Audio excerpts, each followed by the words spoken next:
बोले हनुमान जी महाराज की जय, सिद्धेश्वर धाम की जय। हनुमान चालीसा श्रृंखला में एक और चौपाई। गोस्वामी जी कहते हैं, सूक्ष्म रूप धरि सियहि दिखावा, अब विकट रूप धरि लंक जरावा।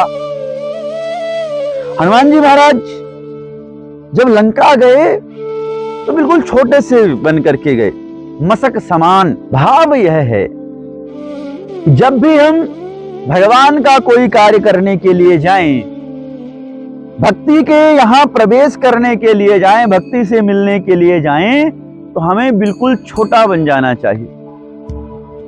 अहंकार को बिल्कुल समाप्त कर देना चाहिए, क्योंकि जिसके हृदय में अहंकार है उससे कभी भक्ति नहीं मिलती।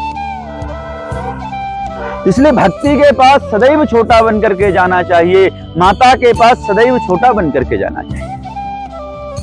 किंतु जब धर्म के ऊपर संकट आए, जब हमारे प्रेमी के ऊपर संकट आए, हमारे प्रिय के ऊपर संकट आए, तो उस समय विकराल हो जाता है व्यक्ति। इस संसार में फिर ऐसी कोई भी समस्या नहीं जिसका वह समाधान नहीं कर सकता।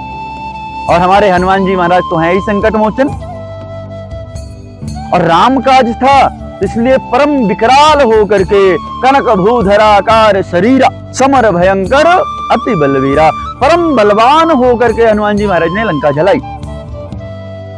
इससे हमें संदेश यह मिलता है कि हमें अपने जीवन में कहां छोटा बनना है और कहां बड़ा बनना है, इस बात का ज्ञान होना ही हनुमान हो जाए। जैसे इस गेहूं के अभी छोटे छोटे पुष्प हैं, किंतु जब यही गेहूं बड़ा होगा, इसमें अन्न आएगा, दाना आएगा, तो यह संसार का पालन करेगा।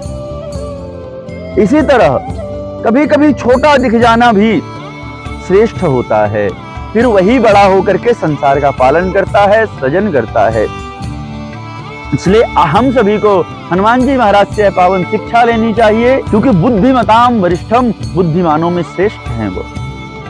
उपाय है कि अगर जीवन में कभी दुविधा में मन फंस जाए, यहाँ क्या करना है, यहाँ क्या नहीं करना, और किस स्थिति में व्यक्ति को क्या निर्णय लेना चाहिए, अगर जिसको समझ ना आता हो, या हम सभी को कि हम उचित निर्णय ले सकें, उसके लिए जीव को चाहिए, मनुष्य को चाहिए कि वह नित्य हनुमान जी महाराज की स्तुति करते हुए इस चौपाई को सुनाए हनुमान जी महाराज को, और फिर निर्णय लेने जाए, तो उसके जीवन में